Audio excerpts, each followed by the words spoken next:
Hi, I'm Sheila Rondeau, and I'm the CEO of MOGXP. MOGXP is an experiential marketing company that brings consumers and brands together in memorable moments. Our show today is Legends in Leadership, and we have an amazing guest. She is the driving force in women in tech in Dallas. She has started more companies that I couldn't possibly do you justice in naming them all, but a few of them are BravoTECH and FreemanLeonard. So our guest today is Valerie Freeman. Welcome, Valerie. Oh, thank you. Thank you. I'm glad to be here. Thank you so much for being here. Sure. You have done so much in the tech space. You have done so much for women in tech. But you have really pushed forward an industry in a way that very few can say they have. Tell us what your passion behind that was. I think it was the time that I grew up in. So I graduated from college in Houston, Texas, University of Houston in 1972. So when I graduated, women only had a few choices. They could be secretaries, they could be nurses, or they could be school teachers. So I chose teaching, but I didn't want to teach at the public school level. So I now have a master's degree in education and business. And so I began my career teaching at El Centro College in downtown Dallas in the business division. And so I was there when word processing technology first came onto the scene. And I thought the technology was just amazing. It didn't do anything hardly, but I thought it was going to revolutionize the office, which it did. And so I started researching all the different brands at the time and bought the first equipment and taught the first classes for word processing operators and word processing managers in the community college district. And so my love of technology started there, and I just loved it because everybody was scared to death of it. And I just thought it was wonderful. So I decided to leave the district and start a business to train, place, and consult in this new emerging technology. So that's sort of how it got started. But while I was there, of course, and in my teaching career, I realized that so many competent women were being overlooked for promotions, for jobs. And there were so many things when I went into the business world that I couldn't do because I was a woman. There were certain organizations I couldn't belong to. There was just a lot of discrimination against women at that time. And so I thought, well, I'm going to do what I can to help women succeed in whatever way I can. So the first thing I did is that I started with some other women that were business owners, the National Association of Women Business Owners, and this was in 1985. I had started my first company in 82. So 3 years after that, and I was doing really well. I mean, the business was doing well, but I didn't know any women business owners. And so I didn't have anybody to share all these problems with, all these things that I was seeing out there in the business world. And so I got together with a lot of women business owners, and we started NABO, the Dallas chapter of NABO. And I think I was the third president of NABO.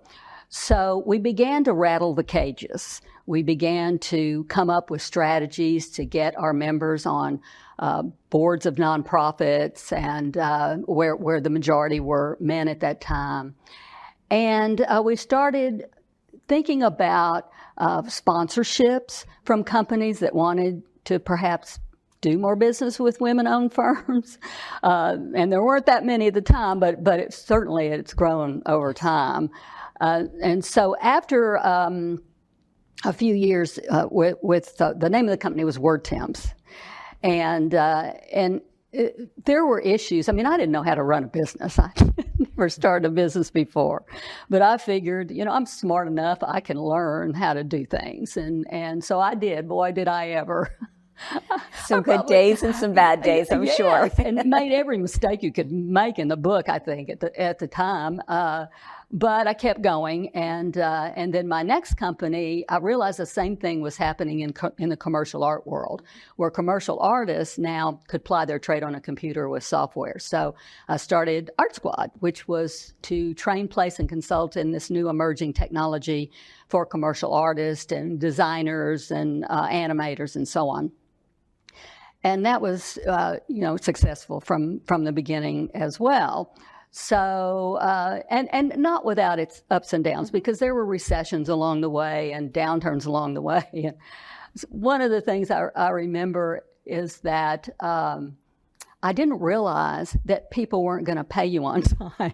I thought, you send them a bill and they pay it in 30 days. Oh, no. You have to bug people to death sometimes to get your money. So there were little things along the way there that I had to learn, but I just kept going. And then I started seeing all the other things that needed to be changed in Dallas if women were going to have a place there. And I couldn't do it alone. Everybody gives me a lot of credit for things, but quite honestly, I guess my strength was grabbing all these women and getting them to help. And they did. And we did a lot of things together that were so important at the time, not only in technology, but for women in general, women business owners and women in the corporate world. And in the corporate world, the reason why I think NABO was so successful in the beginning is that women finally figured out they weren't going anywhere in the corporate world. So start a business. Even if it was small, at least you had control over your daily life and you could do whatever you wanted to do and nobody was standing in your way. And our role models at the time, I would say, were women like Abby Halliday, Mary Kay, and the woman, I wish I could remember her name, Barbara, I think was her first name, but she was the one that started Liquid Paper. And I remember going to her building. She had a building that had liquid paper at the top. And we went, I think it was the NABO chapter, and we went over there to tour. She gave us a tour, and we were just all amazed. Look at what this woman's done. She was the secretary that invented liquid paper. So it gave us some motivation and hope, and we helped each other, and it started changing the way things were viewed, the way women were viewed in Dallas at the time. Valerie, you have done so much. If I look over your resume and your career and really look at those defining moments, you have been so involved in tech. You've been involved in staffing. You have promoted women in entrepreneurship and in corporate America by supporting them, teaching them, developing them, mentoring them. What lessons did you take away for yourself that kept you going when it was slow? Well, I just have this philosophy that things can always get better, and you can always figure out some kind of way to solve a problem that you have. And that's obviously worked for me because I'm still here.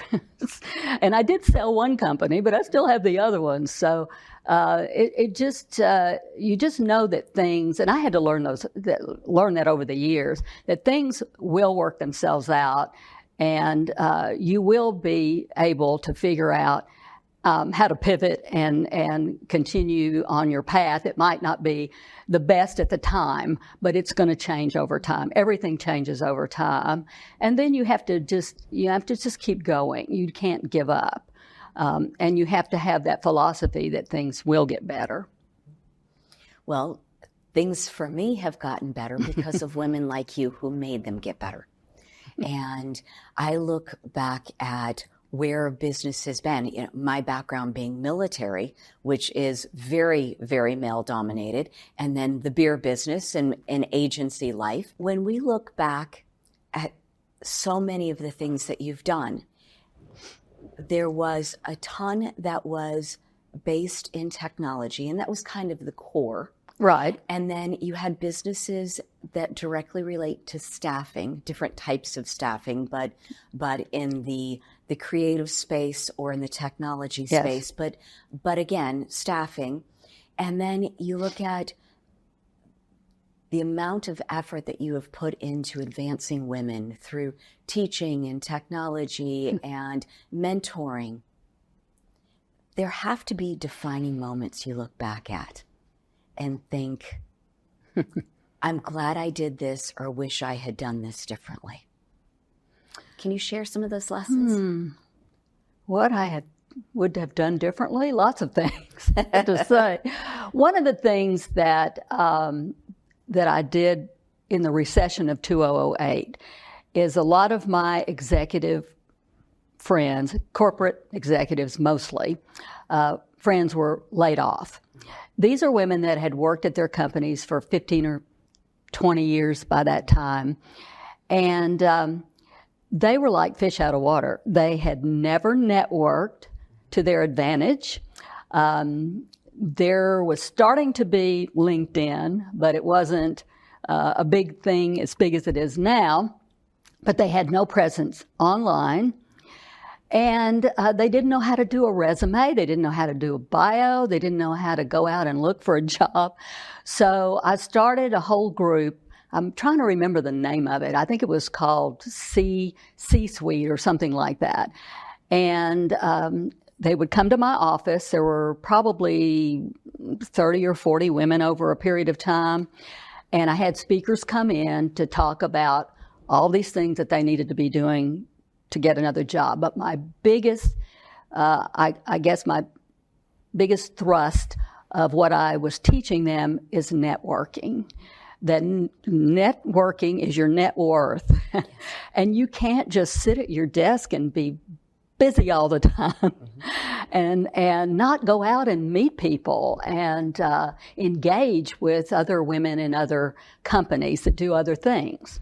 So that started really for me the way to teach women how to better themselves, how to better their careers, is through networking, and not just working hard, but working smart at their job, but also being out and about and creating this community for themselves to help them in their companies and help them with their careers going forward.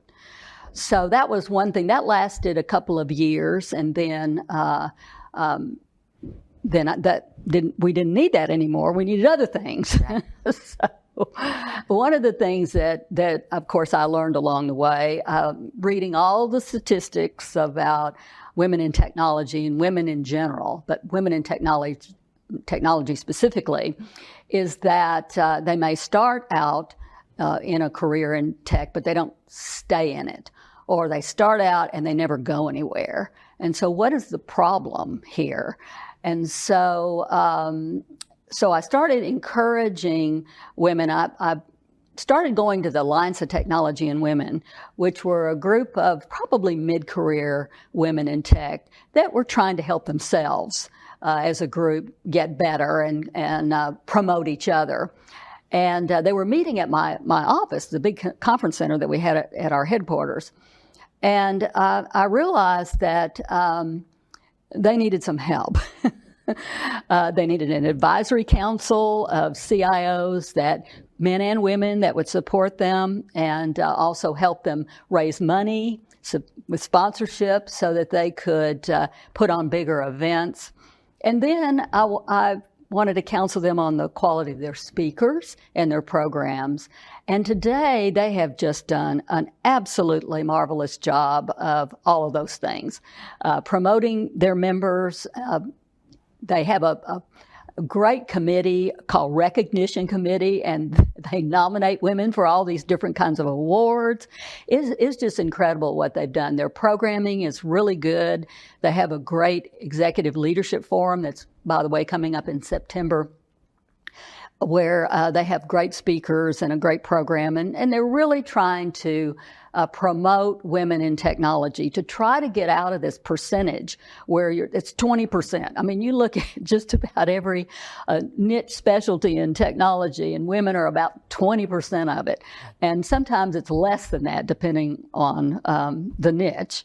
And so you got to do something about that. I mean, I do. I feel that it is my responsibility, since, I've been in business all these years and I've been successful all these years, to give back. And the way I can give back is to promote other women, to mentor other women, to try to bring to the front the things that are holding them back and why they're holding them back. And there are a lot of different things, and to try to make them aware of these things. The more you talk about it, the more you talk about the problems that women have and how to overcome them, the more they're going to be successful at what they do going forward. And that's what's happened. I've had some great mentees, and really enjoy that part. Being a business owner's hard. I mean, there's a lot of stress involved. And so I have that part of the companies that I run and the wonderful employees that I have, but I got to get out of there. I've got to have a life outside of just running that company or those companies. And so that's the part, the community part, that also gives me joy and keeps me going as well. One of the things I learned early on was that many women focus so much on their job and trying to do a really good job that they don't focus on their career. And that it tends to be the reason very often they get overlooked, is that they manage the day-to-day job instead of looking at the bigger picture of, where do I want to go? What do I want to do? Where is my next step? And then how do I get there? Instead, you work at a position and you think, if I do a really good job, I'll get recognized and I'll move up. But it's more than that. Right. And that's something that you've taught women over many years in many different ways, whether it be networking, but internal PR. Like in your own company, understanding that you have to be able to talk about what you've done and how you've succeeded in order to be recognized within the walls of your own company. Yes, absolutely. And there's been a lot of emphasis on that very thing in the last few years, which I'm very happy to see. There's a lot of coaches. Coaching is a big thing, and a lot of women have been able to get coaches and see the value of a coach, a life coach or a business coach or whatever kind of coach they feel like they need. And I just think that's wonderful. It's really helped a lot of women be able to get out of their cubicle and be able to look at their careers of, here I am now, where do I really want to go?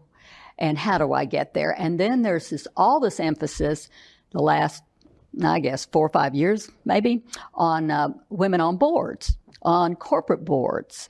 And that's been really interesting to see women be selected for corporate boards. And that just started, just here in the last few years. And so I think there's a tipping point for all of these, where all of a sudden, it's not a problem anymore. Women are out there doing these things, but it's not quite there yet, but it will be, because you've got all these fabulous women that are working on a problem, and when women get together and work on a problem, they're able to solve it. So, there are solutions. Yes.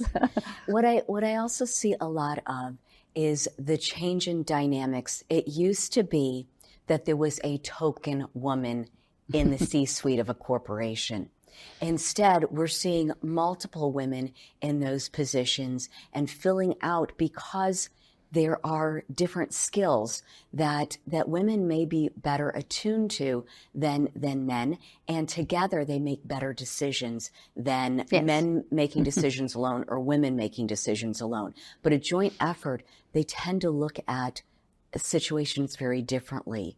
And when they look at the problem together, they make better decisions. One of the phenomenons of that is that we are also putting women into the position who is ready for the position. When it used to be that they would take a token woman and put them in a position to say, see, we have a woman sitting in this position, instead of putting a woman in a position because she is prepared for that position. And they may have all the skills and all the knowledge, but sometimes they've not been set up to succeed. And I see that women are reaching to the next woman and bringing her up and training her and helping her and mentoring her so that she's ready for that leap. Absolutely. I see that happening quite a bit. But there's still one woman in the C-suite in a lot of companies still, one woman on the board. In fact, I remember going to a seminar one time at one of the colleges, and it was about who makes the best board members. And it was retired CEOs. Well, you know who the retired CEOs were. They're male. They were all they are white all men. And so I didn't really get very much out of that particular seminar. But it's been great to see what's happening in that space to get women ready for those positions, to get women ready for moving up into corporate positions, and then moving from corporate to C-level positions, and then moving those C-level women up to board positions. And it's just taken on a sort of a life of its own with a lot of help from a lot of smart women. And I think you're just going to see that continuing. We cannot stop fighting. I mean, it's just, you just can't stop fighting because there's still resistance out there. There's still a lot of issues with do women really have what it takes to do these jobs? I mean, you'd be surprised. It's maybe under the rug that they're really not public about the comments that I hear, but you know that they're there. You can see it in the way that that different people function, and it's changing. It's changing. It definitely is. Certainly better than when I started, but it's going to take a while. And women are going to have to step up to the plate too. They're going to have to continue to get the skills they need, and they're going to have to continue to think about what they need to do on their side to be able to move up. Because it's just not going to happen because they're nice people and they do a good job. They got to put more into it than that. And then there are also fabulous men who mentor women, yes, and who are champions for them. And I have been blessed to have both fabulous women and amazing champion men in my life, and I appreciate them. Yeah. So for you, looking at the next generation, I have a 24-year-old daughter, and I'm questioning, okay, where does she go? Where is she going to find the most success? And of course, she's got to follow her passion. But what advice would you give her? Well, I think she needs to figure out what her passion is. And sometimes that takes a while. Sometimes, I mean, I fell into entrepreneurship and had no idea that was even a possibility for me. And it still happens today where you just sort of fall into something that you really love. And sometimes you have to look around a while before you figure it out. But that's all right. I mean, it's okay to do that. Some people are so fixated on, I got to have this career and it's got to be in this particular lane and, this is where I'm going to be. And they might end up 10 years later doing something completely different, which I think is kind of wonderful in a way.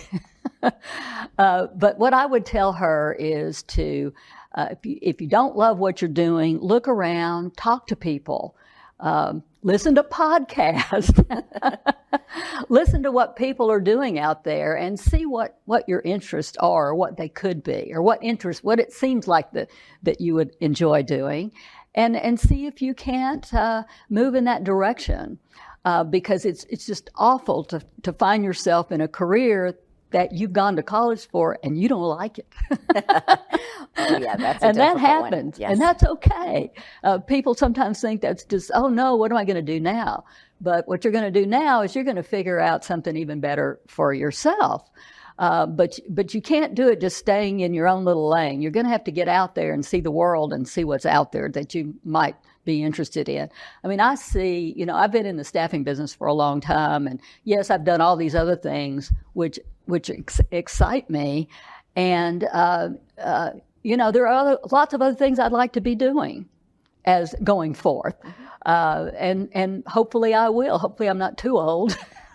That was actually going to be my next question. You've done so much. What's next? Well, I'm going to continue to work on the helping women succeed in whatever role they want to succeed. I've been doing a lot of research on, okay, how can we change this dynamic where women are just 20% of everything in tech? What is it going to take, and how can I make a difference? And how can I make a difference through the organizations that I am part of?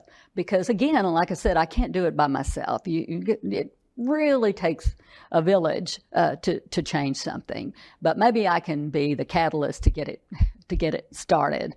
For example, I started a few years ago a company with two other women called Prime Women Media. And it is all content for women over the age of 50. Because again, I'm seeing all these women that are leaving the corporate world or selling their businesses, and they want to do something else, kind of like position that I'm in. I've done all this for all these years. What's next? And so we began to fill that void with a website, primewomen.com.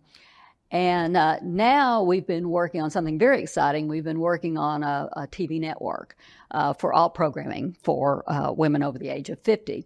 Because, as we all know, women over 50 have the most experience, the most money, the most education of any group of women ever.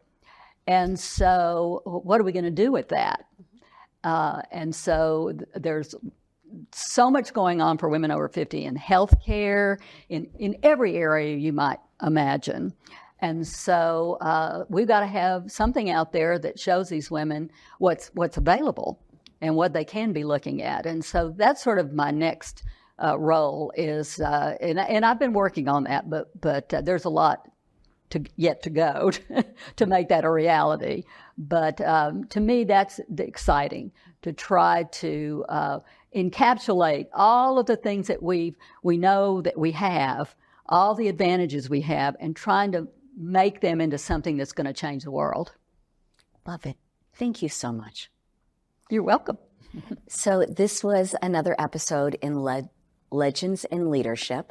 Our guest today was Valerie Freeman, who is truly a legend in leadership, in tech, in supporting of other women, in staffing, but also in just giving.